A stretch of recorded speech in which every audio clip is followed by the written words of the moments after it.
So with that, I think you have a lot of interesting things to tell us, and I won't hold you back. Great, thanks, Ben, for the very nice introduction. Yeah, and gonna make sure I have everything on here.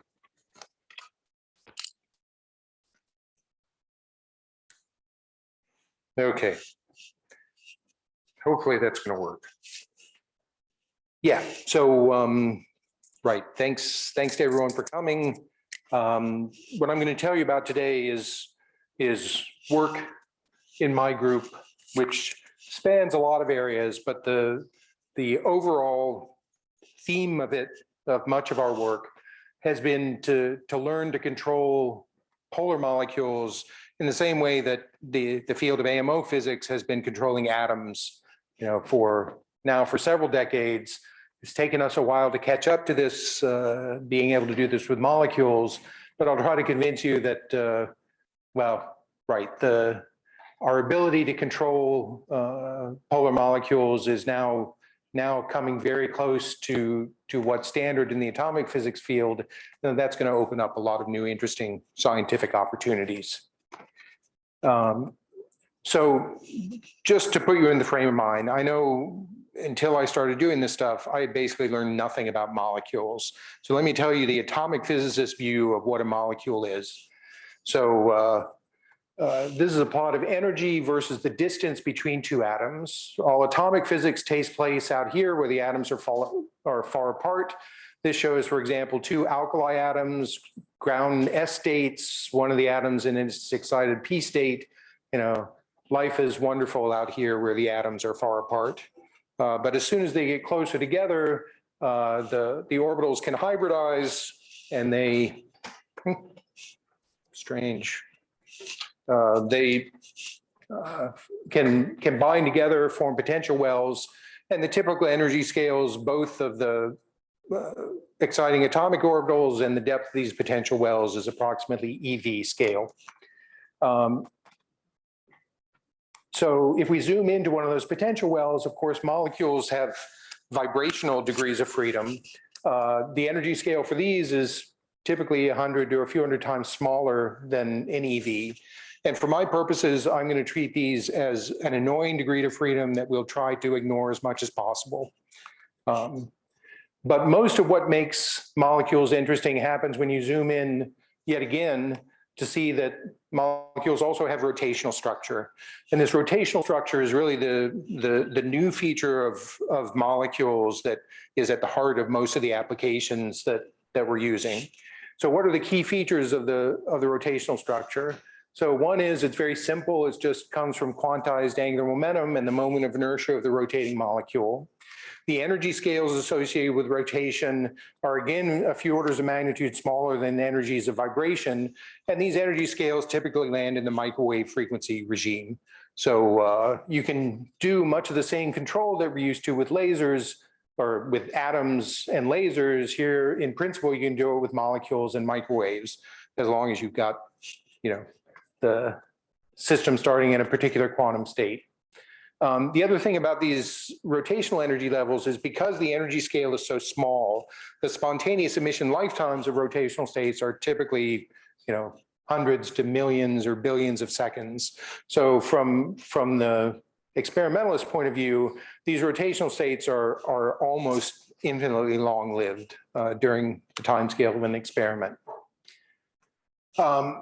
So what is so interesting about those rotational states? And to a pretty good approximation, the idea is simply that they're two states that have opposite parity and are close together in energy. And one of the things that does for you is it allows you to manipulate electric dipole moments in the laboratory.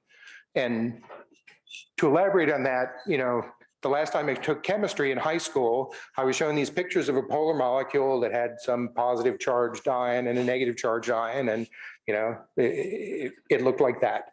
But of course, in states, energy eigenstates, which for free molecules are also eigenstates of rotation, we know quantum mechanically it's not that simple. So for example, a state with zero angular momentum is very closely analogous to the S-state wave function of a hydrogen atom, in the sense that if one of the atoms is very heavy and has one charge, the other one is isotropically distributed over it, because that's how you get angular momentum 0. And likewise, the first excited state there, the P state, or angular momentum 1 rotational state, has a wave function that looks like a Y10 spherical harmonic. So it's really just like the hydrogen atom, except the radial wave functions are localized in distance rather than spread out. So this picture is exactly analogous to the picture you use to think about the, let's say, the 2s and 2p states of hydrogen. And just like there, you can apply an electric field, you get a Stark effect. The Stark effect mixes these opposite parity states, J equals 1 and J equals 0. It's easy to understand what those mixed states look like. So you're going to have either a superposition with a plus sign or a minus sign between those. If the superposition has a plus sign, then you'll get destructive interference on one side of the wave function. Let's say, here, let me try this with this pointer. Right, so one superposition gives you destructive interference, let's say on the top of the molecule, and constructive interference on the bottom. The other superposition with a plus sign will give you destructive on the bottom, constructive on the top. And once you're in this highly mixed regime due to the electric field, then it returns to this sort of high school chemistry picture of what a polar molecule looks like. So in the bottom picture there, the red atom is mostly below the green atom in a deterministic direction set by the electric field. And in the upper state, the red atom is mostly above the green atom. So in the ground state of the molecule, it'll polarize along the direction of the electric field, the right direction, the way you would expect, and that minimizes the energy. In the first excited state of the molecule, it polarizes in the wrong direction, the counterintuitive direction, so the dipole moment is actually opposite what you would expect when you apply an electric field. And its energy goes up because the dipole moment is in the wrong direction.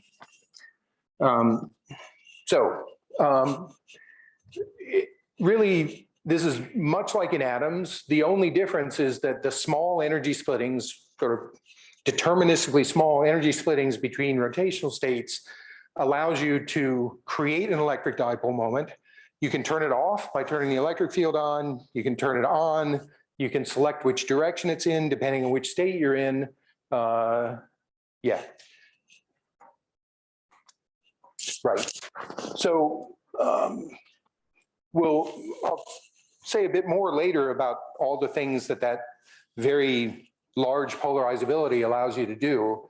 But one of the key sort of concepts that's been important in our work is that with molecules, even more than with atoms, it's very important, very useful to get the systems cold, and colder is better. So there are a few different things. One is really peculiar to molecules and not present in atoms, which is that even at cryogenic scale temperatures, the Boltzmann distribution over internal states, rotational states in particular, usually means you're occupying many different rotational levels. And if you can get that rotational degree of freedom colder, you can have more population in a single quantum state, which is typically where we want to start our experiments. And then if you're trying to do some sort of spectroscopic measurement, you know, as we know from atoms, if you cool things down, you can largely eliminate Doppler broadening and essentially have better energy resolution in the spectroscopic measurement. And then the ultimate version of this is if your molecules or atoms are trapped, you can get very long observation times, you can have single quantum states of motion. And in these kind of systems, you really can be maximally selective or maximally sensitive to very weak effects, like ones that I'll mention that are of interest. Right. So yeah, suppose we're able to have an ensemble of extremely cold molecules moving slowly in their center of mass degree of freedom in a single quantum state so that we can apply an electric field and polarize them in a known direction. What can we do with that? Well, compared to atoms, the electric dipole-dipole interactions between typical polar molecules are extremely strong as compared to the van der Waals short-range interactions between atoms. They also operate at longer range. As I mentioned, you can tune them, and they're associated with long-lived rotational states. So this is really a new degree of freedom to get molecules to interact with each other, which is quite different from the case of atoms. I'll just mention in passing this idea of using dipole-dipole interactions to engineer interactions and interesting many-body quantum states. That's, of course, been a big part of Ben Lev's work here, really beautiful experiments using highly magnetic atoms. But just by contrast, the dipole-dipole interaction in a typical polar molecule is about 1,000 times stronger than the magnetic dipole-dipole interaction in even the most magnetic atoms. So these interactions are really, strong in a qualitatively different way than is possible with atoms. So there have been lots of ideas for what to do with this, ranging from using them as qubits, which I proposed this a long, long time ago now. And I thought, well, this idea died 15 years ago when other technologies got better. But strangely, it still is kind of living and not just a zombie existence. So still there's some potential to use molecules as quantum bits. There's a lot of interest in using them, using ensembles of molecules to simulate strongly correlated many-body systems and to study ultracold chemical reactions. The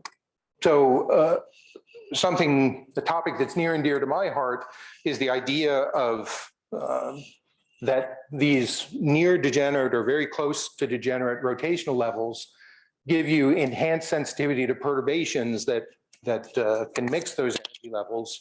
And it's turned out that molecules have really enabled big advances in the field of studying, for example, the electric dipole moments of particles, which violate both parity and time reversal symmetries and are a hot topic in particle physics these days. And also some parity violating interactions where we've used a molecular amplification to reach sensitivity that's almost an order of magnitude better than the last experiments in this field done by Carl Wyman more than 20 years ago now.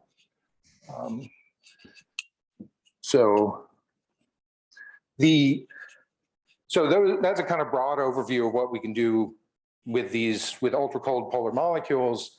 I'll return to some of these things in a little more detail later, but now let me turn to the question of, if you think this is going to be interesting, how do you do it? And really, I would say this part of the field has been mostly focused for the last 15 plus years on how do you do it. So there's been a lot of technique development, which I'll try to argue is now really kind of crossing a threshold where the techniques are either there or about to be there, and it's time to start really doing physics with these ultracold molecular systems. There have been two different ways of getting ultracold molecules. One is to cool and trap atoms in the usual way, and then bind them together to form molecules. And the other way is to start with molecules and then cool them down in the ways that you do with atoms.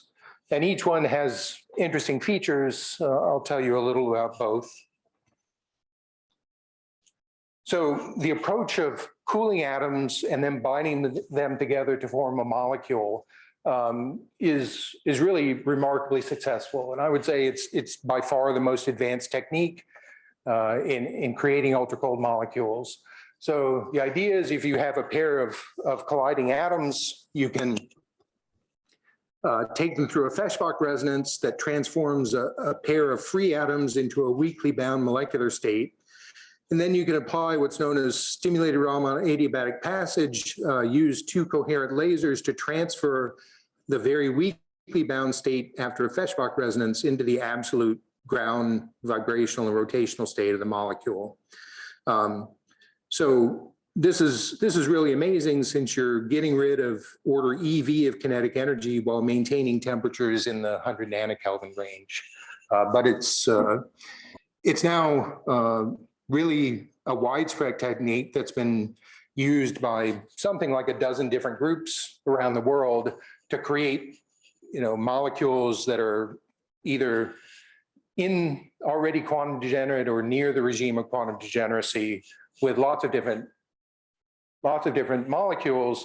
But the only systems for which this has been shown to work is to take two alkali atoms and bind them together. So everything that's been made is pick your favorite two alkali atoms and bind them together. And most of the 20 or so possibilities have been made at this point. And this technique is already starting to be used in a number of labs. Impressively, most interestingly, in Junri's lab experiment that was started by he and Debbie Jin and now continued by June, where they've been able to make potassium rubidium molecules, take them all the way to Fermi degeneracy, load them into optical lattices, and study the first elements of electric dipole-dipole interactions in this sort of system. Conquan Ni's group at Harvard has now demonstrated they can do atom by atom assembly of molecules and individual molecules in tweezers or arrays of tweezers. It's been demonstrated that you can get 5 to 10 seconds coherence time, for example, for nuclear spins of these molecules held in these lattices. And Conquan's group has also demonstrated or used these systems to study the chemical reaction dynamics of ultracold molecules. So this technique has become advanced enough that now there's real science beyond just the technique of making the molecules that's starting to emerge from this. In the meantime, my group and a few other groups, which is now quickly becoming a lot of other groups, have been exploring the alternate path, which is to start with molecules and cool them and trap them. Well, just to give you a sense of where things stand now, several groups have been able to load molecules into optical dipole traps at temperatures in the 10 microkelvin regime. John Doyle's group at Harvard has been able to load arrays of optical tweezers with single molecules. And John Doyle's group also has opened up this very interesting new direction of laser cooling polyatomic species. But for my talk, I'll only be thinking about diatomic polar molecules. But this gives you this table of how many groups are now working on these techniques. In blue are molecules or molecules where people have magneto-optically trapped them. In green are molecules that people have demonstrated simpler laser cooling, one-dimensional laser cooling. And in black are systems that people are still trying to get their first laser cooling demonstrated. But yeah, the field's moving fast. So what's interesting about this is now we're not held just to species that you can build out of alkali atoms. This works for lots of different species that have different chemical processes. It also works for species that have unpaired electron spins, and that opens up a lot of interesting new physics, both many-body physics and precision measurement physics. Right. So, but the reasonable question is, what took us so long? So these experiments really kind of started. First results from our group in about 2010, which was, of course, more than 30 years after first laser cooling of atoms. So why is it so hard? And also, why are we willing to work so hard? So let me first talk a lot about why it's so hard. And one of the answers to that is for reason I'll explain later, the free radical species with an unpaired electron spin are the easiest to laser cool, but they're the hardest to make. They're free radicals and chemically reactive, not so easy to deal with. And in addition, as I mentioned, you really want to cool the internal degrees of freedom. And if you're at room temperature, you have hundreds populated. If you get down to cryogenic temperatures, you only have 10 or so rotational states populated. So a big advance in the field was this technique for making cryogenically cooled molecular beams of free radicals and other interesting molecules. It's developed almost entirely by John Doyle's group, though we were kind of tagging along for some of this. And this is now the starting point of every experiment that aims to start with molecules and laser cool and trap them, as well as precision measurements. Okay, we've got now some fraction of our Boltzmann distribution of molecular rotational states in the ground state. Let's say we just throw away the rest of them. How can we laser cool the molecule that's in its ground state? And the key about laser cooling and trapping is that the momentum of a photon is much less than the momentum of an atom or molecule. So in order to exert forces that are substantial, you need to hit the atom with a lot of photons, order 1 million, let's say. And in an atom, it's simple. If you have this sort of toy alkali-like atom where there's an S ground state, a P excited state, you excite it with sigma plus polarized light. It'll excite to a particular Zeeman sublevel of the P state, then it'll decay back to the ground state, and you're back where you started. So you can do it again and again and again, almost ad infinitum. So with molecules, there are a few problems. One is that there's rotational branching. So if you try to do this, you'll at least try to follow the same paradigm. You'll at least end up decaying into J = 2 rotational states as well. So, well, okay, standard technique in atomic physics is to repump these states with another laser. But then the molecules also have vibrational degrees of freedom. And in a typical molecule, if you excite an electronic orbital, when it decays, it will, in the course of the decay, excite many vibrational states. And so there were actually, papers published that got a lot of citations proposing to, have a laser that had 100 different frequencies all tuned to resonance with different vibrational transitions. But as far as I know, nobody actually tried to do that.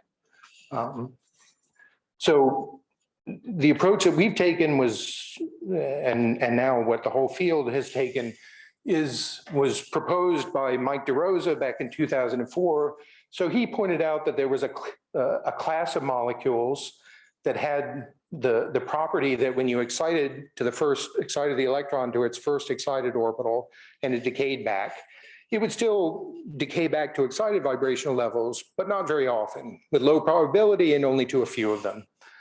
So for example, the molecule that we've been using, strontium fluoride, has a 98% chance to decay back to its vibrational ground state, and the probability to go to excited states drops off quickly with the increase in vibrational quantum number. So from the outset, it seemed like it should be plausible to scatter enough photons with 2 or maybe 3 lasers by picking this correct species.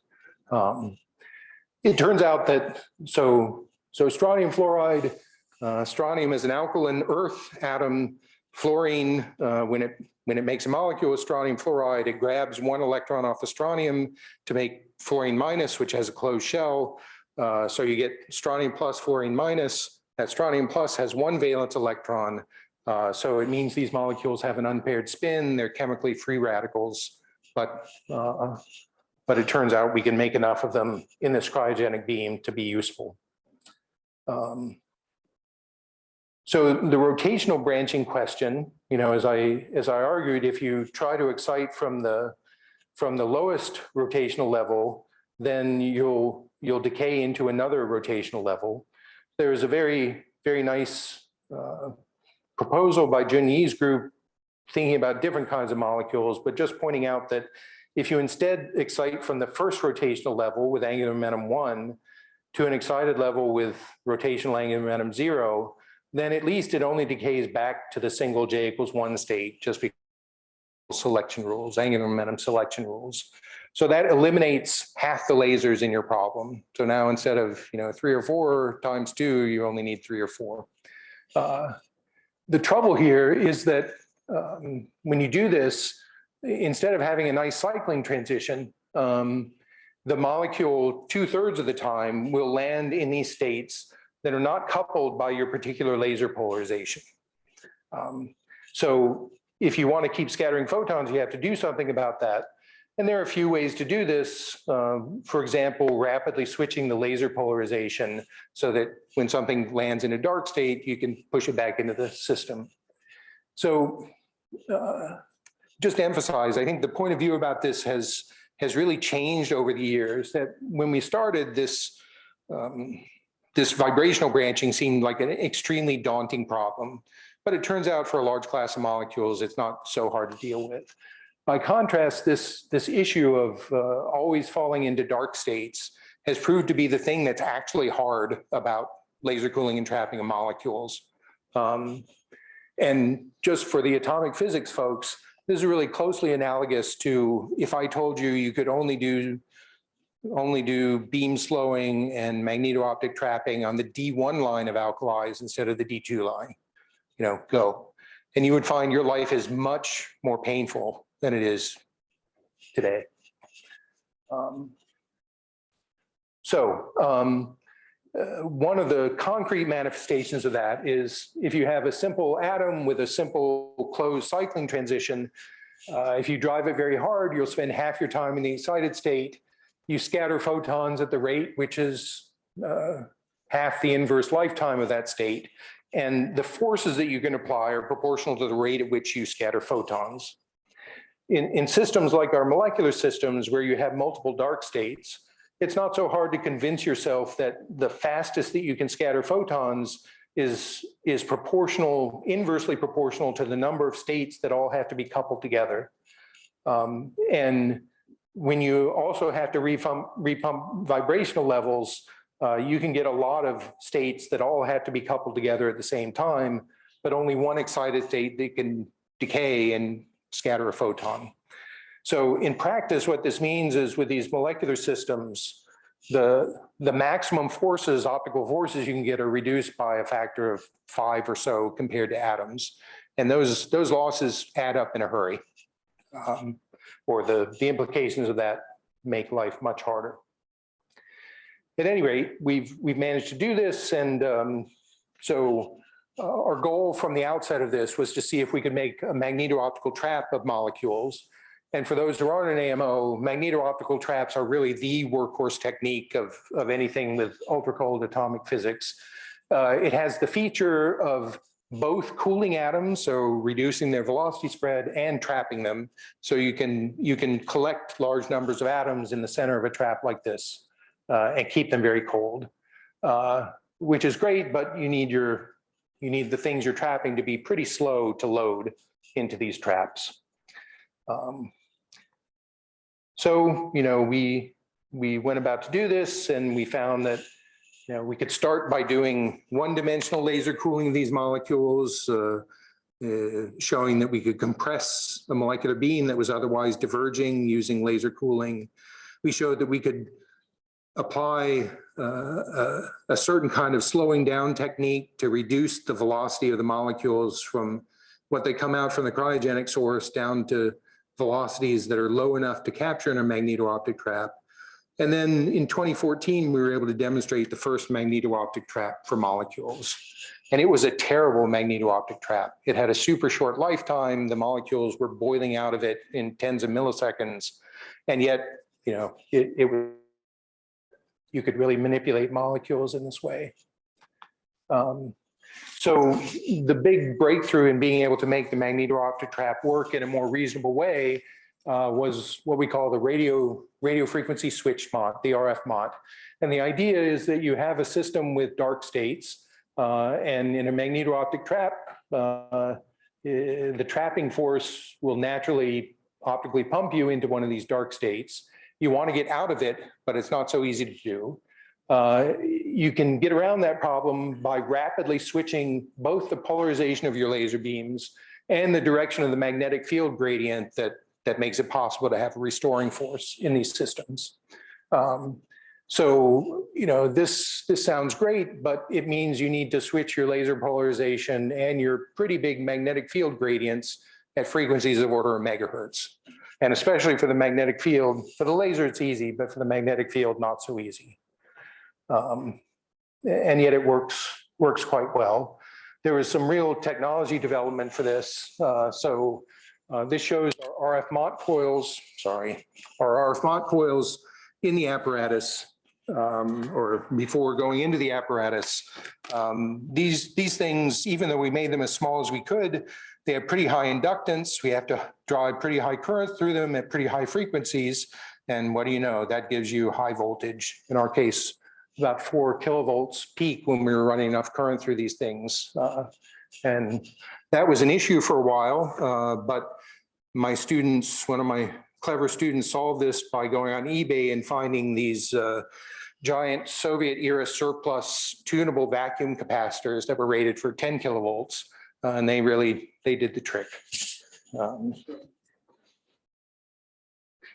Yeah, so we were able to make this radio frequency. Really, the next step beyond that for this part of the field was to do what people do with atoms, which is you can only laser cool to not all the way to quantum degeneracy with extremely rare exceptions. But instead, once you've gotten as cold as you can get with laser cooling, you need to transfer your atoms or molecules into a conservative trap and then apply a different cooling technique like evaporative cooling or sympathetic cooling.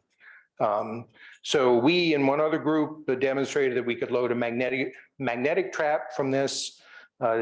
John Doyle's group showed that they could load both tweezer arrays and optical dipole traps. And we now also have optically trapped ultracold molecules. I'll skip this slide, but basically there's still some features about molecules that are rather different than atoms in optical traps. For experts, it's because they have a very big tensor polarizability, which is not like any other atom, and that causes some issues.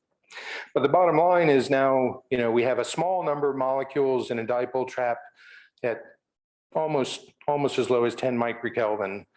Our phase space density is still far from quantum degeneracy, but well, yeah, we're installing some new bits now where we expect to be able to increase the number of molecules by a factor of 1,000 or so to get us much closer. And as Ben mentioned, we recently moved from Yale. Mark Hasovich might remember this as his old gyro lab. It became one of the most densely packed labs I've ever seen. But now, we've reached nirvana in Chicago with a nice, bright, and spacious new lab. So we and many other groups in the field now are really pushing to take this technique and make quantum degenerate gases and molecules. There are lots of things that need to be done. None of them seem too onerous, but the main issue that's been holding back the field to date is that molecules, when they collide with each other, there are many ways that something can go wrong and the molecules get destroyed or chemically react or other bad things.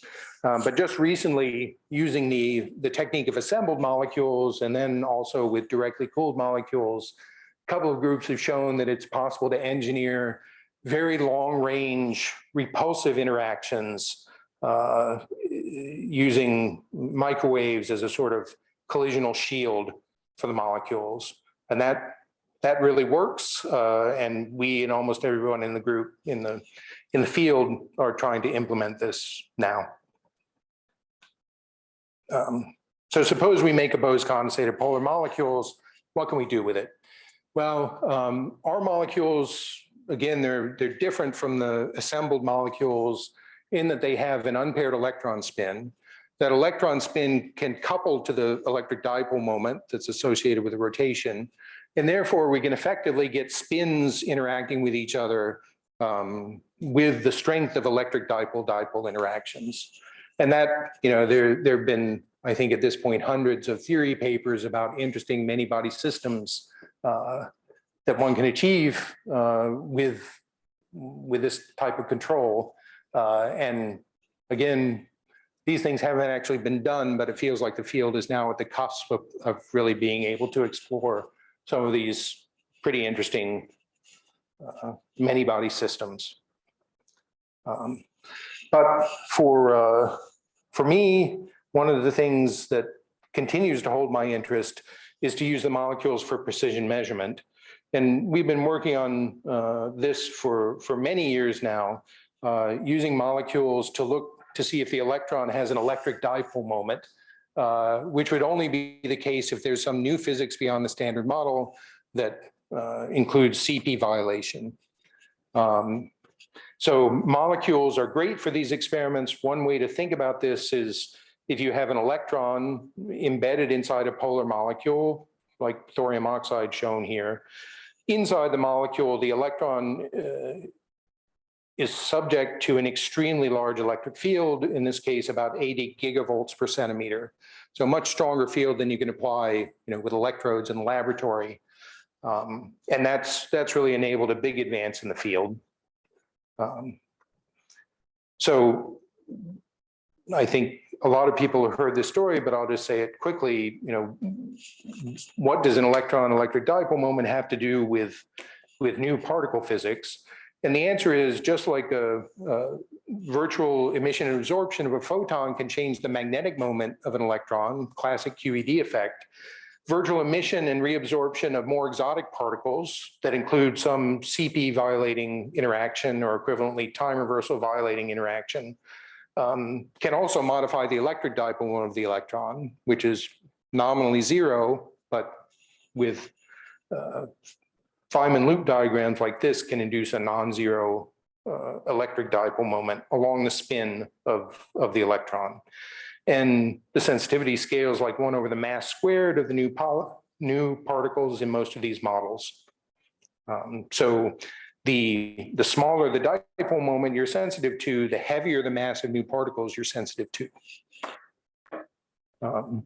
So conceptually, the way to do this is pretty simple. You start with some electron spins, you apply some sort of optical pumping technique to align all the spins in a certain direction. Let's call it sideways, which is a superposition of spin up and spin down. For technical reasons, you apply a magnetic field to exert a torque and cause the magnetic moment of the spin, or the spin itself, to precess around the magnetic field. And then to look for an EDM, you apply an electric field parallel to the magnetic field. If the electron has an electric dipole moment, an EDM, as well as a magnetic moment, then it'll exert an additional torque and cause the precession frequency to speed up. Or if you reverse the electric field, the precession frequency will slow down. And then you simply flip the electric field back and forth for as long as you can stand it to accumulate statistics. And from this picture, it's easy to write a figure of merit for statistical sensitivity. It's energy shift over energy resolution. The energy shift is dipole moment times electric field. The energy resolution, if you're limited by shot noise or the standard quantum limit, the width of the line is 1 over the coherence time of the spins, and then you divide by the signal to noise, which scales like the square root of the number of particles that you've detected.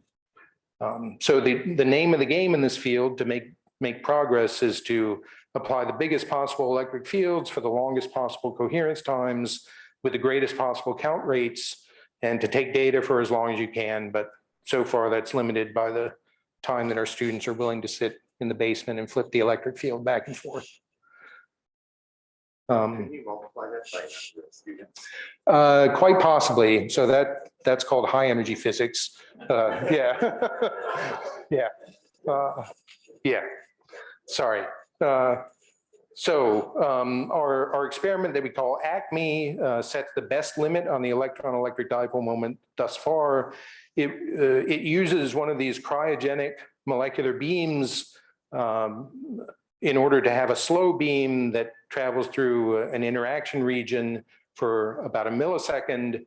The electron, this enormous intramolecular field, and our counting rates are not so bad, about 10 to the 7 per second. And we've been able to set a limit on the electron dipole moment. So electric dipole moment is charge times distance. The limit we've set is that it's less than 1 times 10 to the minus 29 electron charge centimeters. So in atomic units, that's roughly 10 to the minus 21 atomic units. So really, really tiny electric dipole moment if it exists. And it turns out that's sensitive enough to really be probing new physics at high mass scales. So this is a very cartoonish plot, but it kind of gets the idea across that as a function of values of electric dipole moment, these splotches of color were predictions, meaning general ranges in different theoretical models that included physics beyond the standard model. And most of these, the older ones of these, were assuming that the new physics would appear at the electroweak scale, about 100 GeV. Newer models, since the LHC has not yet seen any new particles, have adjusted by assuming that the mass scale of at least some of the new particles is higher, many TeV. But the bottom line is, there's still space to explore here that will touch potentially interesting theoretical predictions. But another way that I like to think about this is just, this is in the framework of supersymmetry, but it's sort of generically true that this shows the mass scale of new particles that we're probing in a particular set of models. And here are supersymmetric models where every ordinary standard model particle has a supersymmetric partner. And the blue lines show limits from the direct limits from the Large Hadron Collider as of a couple of years ago. The purple lines show limits on these particles, assuming maximal CP violation in the space that the purple has been ruled out by electric dipole moment experiments. And sorry, this is an old version of the plot. This should actually go up by a factor of 3 since the last version of ACME. So we're probing really, many to even tens of TeV energy scales with these experiments. So beyond the direct reach of the LHC already, at least in some naive models with the most optimistic assumptions. Yeah, there we go. There's the new limits from the latest version of ACME. And ACME is ongoing. We have a 3rd generation that we're building. We expect to have another order of magnitude improved sensitivity within 2.5 years.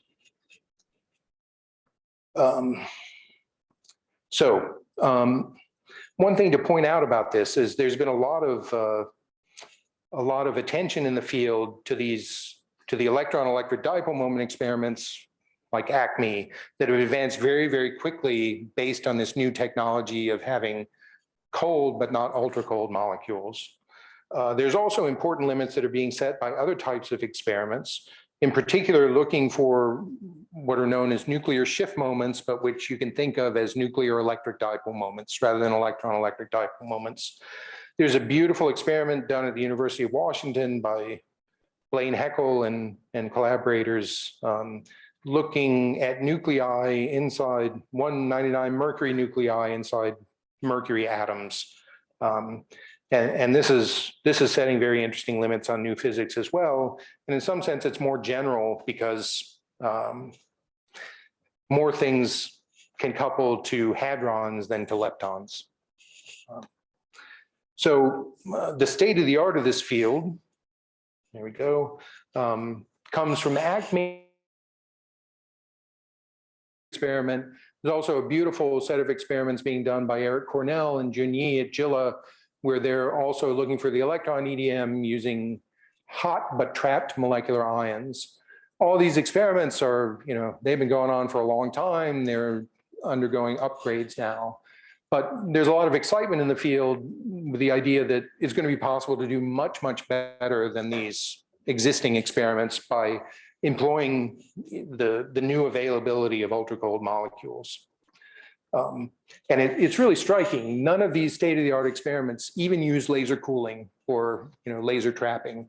And these are real outliers in atomic physics in terms of not employing any of those technologies that have been around for a long time with atoms. We're now pursuing these nuclear shift moments, or as I said, basically nuclear electric dipole moments. We've started a new experiment that we call Centrex, where much like our electron EDM experiment, we use a polar molecule, we polarize it so that the thallium nucleus inside the molecule feels a large intramolecular field. And we win about 4 orders of magnitude in sensitivity compared to mercury atoms. These molecules were chosen both because they have a high sensitivity, but also because they have the right atomic orbital structure to enable laser cooling and trapping down the line. And our goal is really to probe new TV scale physics associated with hadronic CP violation. So the Centrex experiment is much like the ACME experiment. It's heavily modeled on it. It uses one of these cryogenic molecular beams. The first generation is really under construction now in our new labs at Argonne National Lab. And we're anticipating about an order of magnitude or 30-fold improvement in sensitivity to the proton's electric dipole moment, which will put the proton and the neutron electric dipole moment on roughly equal footing for the first time. And this is just some pictures of Centrex, pieces of Centrex that have been constructed, including the absolutely amazing field plates that have been made by our collaborators from University of Massachusetts. These are 2.5 meter long pieces of glass with specially shaped edges to avoid excess electric fields where we don't want them.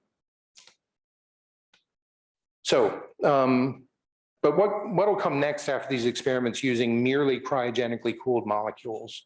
And several people have been thinking about this. It turns out a big electric field really depends on having a high Z atom, high atomic number, scales like Z cubed for most of these experiments.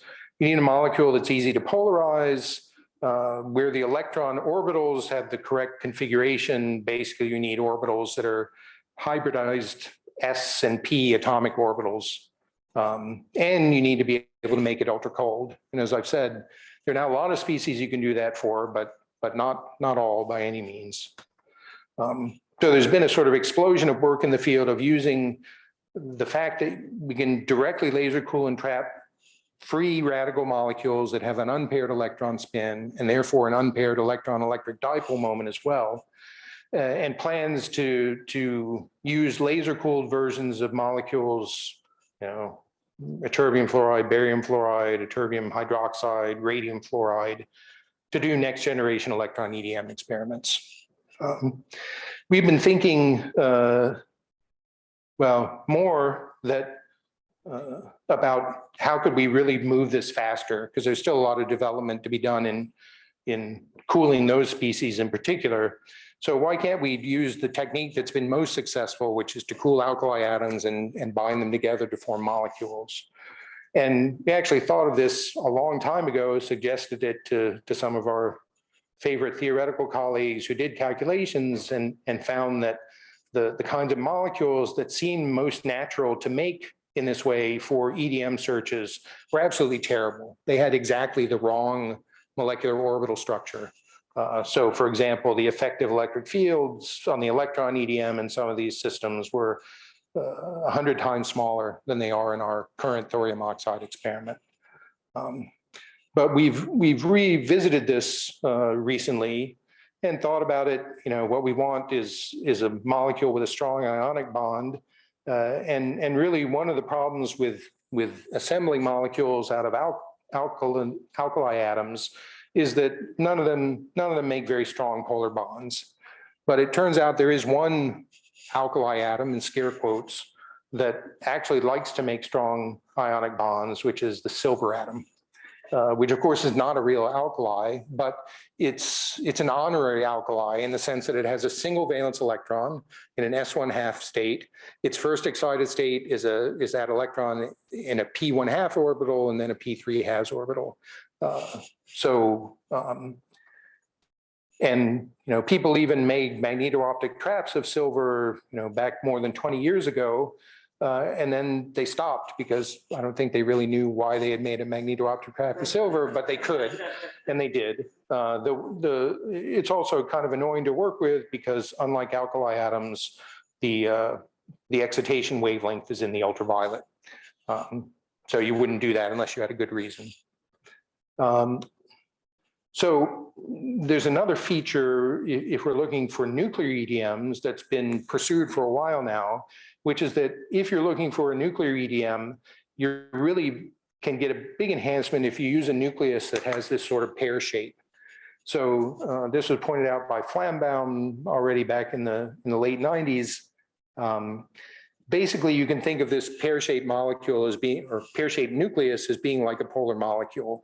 It also has rotational states of opposite parity that are close together in energy for a nucleus. And this amplifies the effect of the interesting CP-violating physics by a big factor, something like a factor of 300, but only in the pretty small handful of heavy nuclei that have this sort of pear shape. And here's not quite exhaustive, but nearly exhaustive list of the particular isotopes of particular atoms that have nuclei with this correct feature. And there's been a beautiful series of experiments at Argonne National Lab done formerly by Zhengtian Liu and now by Matt Dietrich at Argonne, trying to make use of this by looking for the electric dipole moment of radium-225 in radium atoms. What we want to do is use that nuclear enhancement together with ultra-cold polar molecules. We're going to use the fact that silver is extremely electronegative and pair it with francium-223, which is a normal alkali atom. And this is really looking very promising.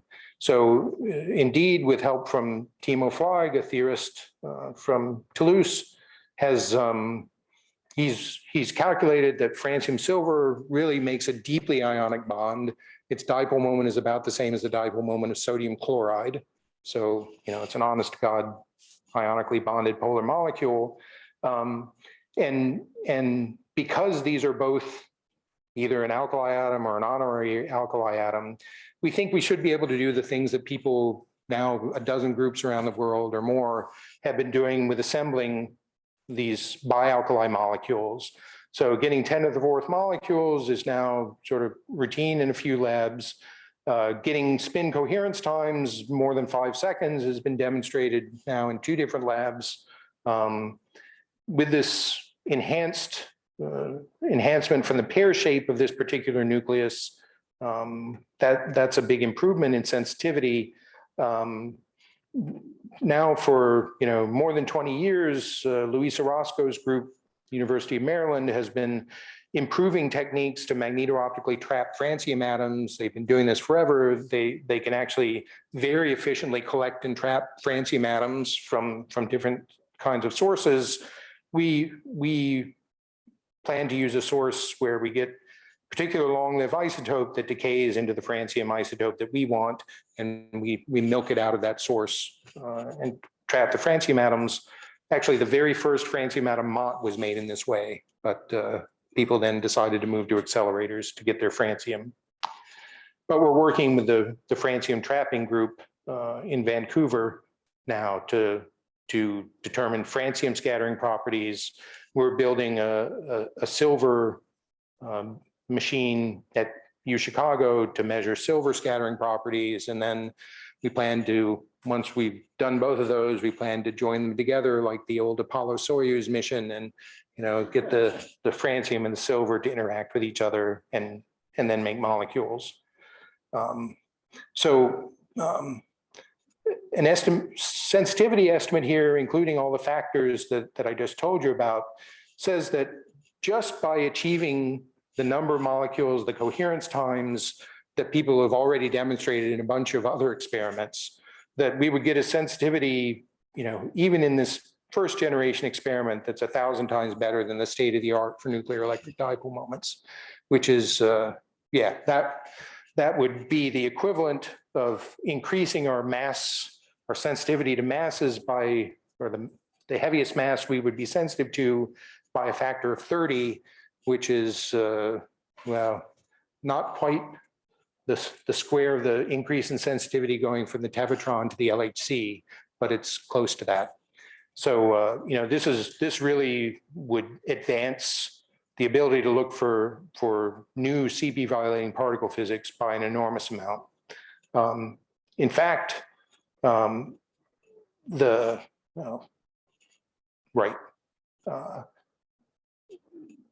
one could imagine technical upgrades to get even better statistics and coherence times in this, but probably an order of magnitude or so sort of technical improvements beyond this first generation. But we're increasingly interested in the fact that this system of, a relatively small number of molecules trapped at relatively high density is really one of the systems that begs to employ methods for spin squeezing to reduce the signal to noise. So obviously Mark Kasovich and Monica Schleyer-Smith have done some of the real pioneering work in demonstrating methods of spin squeezing to get below the standard quantum limit of noise. In principle, these have not really been applied to systems that are the state of the art for some sort of quantum measurement because it's, instead it's been done on systems that are either have fewer numbers of atoms or shorter coherence times. But this is a situation where squeezing could actually be helpful.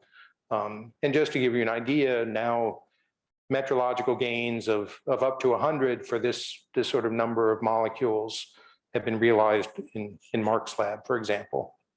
And in order to enable squeezing, which allows you to get beyond the standard quantum limit of signal to noise, so faster than square root of n scaling in signal to noise, you need to be able to engineer squeezing, which is a sort of entangled state, which means you need to engineer interactions between the spins that you're trying to entangle. But of course, our molecules, the spins are coupled to the dipole moment of the molecule. So we have these very strong electric dipole interactions that could be used as a resource to do squeezing sort of in situ without having to add many additional features to an experiment.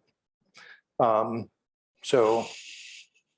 don't know what happened there, but yeah, so there have actually been a couple of papers just in the last year or so with explicit protocols for how to engineer spin squeezing in polar molecules with dipole-dipole interactions.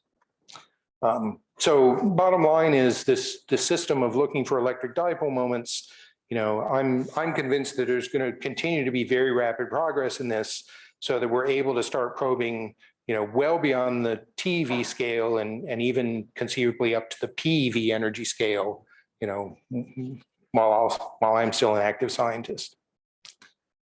So with that, I'll end and just thank my team of students and postdocs who have done all the real work and things that I told you about. And apologies for going over time. Thanks for your attention.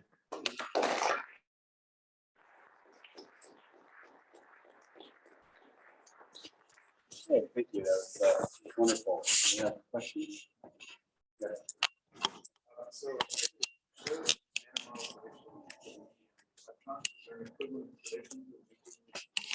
Yes, there is. And nuclear shift moments are about 6 orders of magnitude away from the standard model now.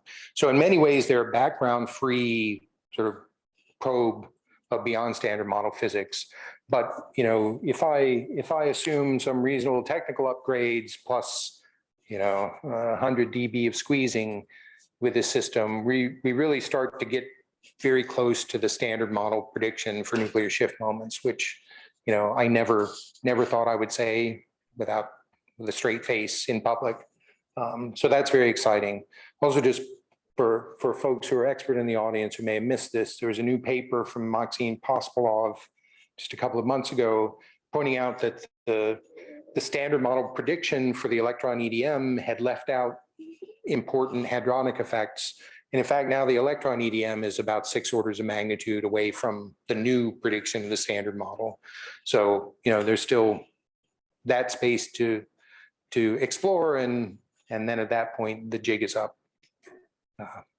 Or we have detected new physics. Yes. Well, you can go first. I have some technical questions.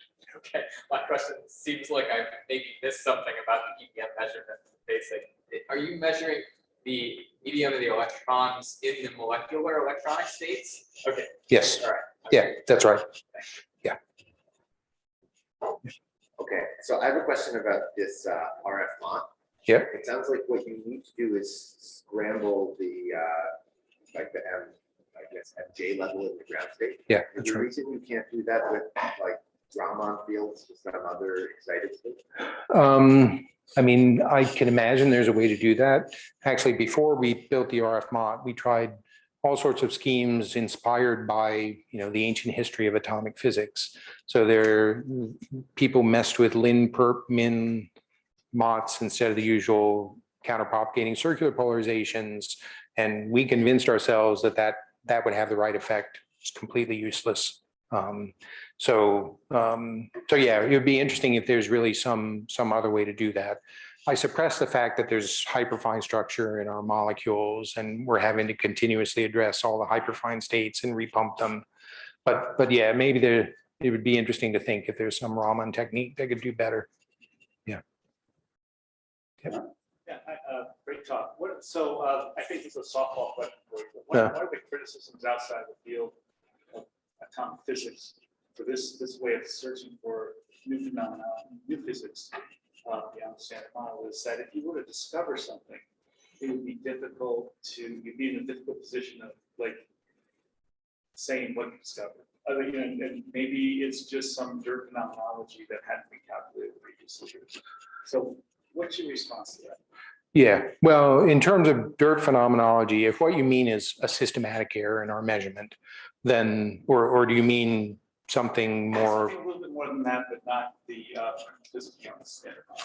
Yeah, okay. Well, the standard model, has been studied in tremendous detail. So despite the fact that the number for the electron just went up by a couple of orders of magnitude, I feel pretty confident that we're a very long way from anything that can be generated in the standard model. And there's, pretty generic arguments for why that's true. Right. I mean, in terms of, well, if we see something, we don't really understand what it is, to zeroth order, I would say, fantastic. We've discovered something, and that's been, missing from actual new, unexpected physics in particle physics has been missing for decades now. So I can live with that. But for example, if you do these different types of experiments, you can disentangle, is it coming from the hadronic sector, from the leptonic sector, from both? You can actually get significant information, but maybe most importantly, you can plant a flag in the ground and say, we know there's new physics at this energy scale. And if you can make an accelerator that reaches that scale, you're going to see something guaranteed. And that, I think, would be healthy for high energy physics, since you can't make that statement now. Yeah. Yeah. You just mentioned this here a minute ago, but many of the atoms have different isotopes and nuclear spins. It's really precise. What is the nuclear spin rate? Yeah. So, right. Yeah, so in this new approach, we're choosing this francium-223 isotope because it has this enhanced nuclear shift moment. It also has nuclear spin 3/2, which introduces some quadrupole coupling to the molecular rotational state, which can affect how energy shifts in an optical trap. So that's something that we're working on now, trying to figure out exactly what issue that's going to bring, because it's clearly, different from situations in atoms. But, one of the things that gives me hope is there've been a couple of papers where people analyzed what systematic effects would be in optical traps of atoms rather than molecules. And I know Dave Weiss at Penn State, who's trying to measure the electron EDM with trapped cesium atoms, has done a really extensive analysis of possible systematic effects, and cesium has a big nuclear spin. And he's convinced himself that he can get to a certain level, the same level of frequency sensitivity for us would correspond to the standard model predicted value. So, we're still trying to work through the analysis. I can easily imagine there's some onerous issue in there, but at least it seems plausible that we can get to much better sensitivity by, this factor compared to mercury. These new molecules will have, 6.5 orders of magnitude enhanced signal size. So, we won't be sensitive to magnetic noise at all, for example, just because the signal is so enhanced. Yeah. Okay, well, I think we should thank our speaker.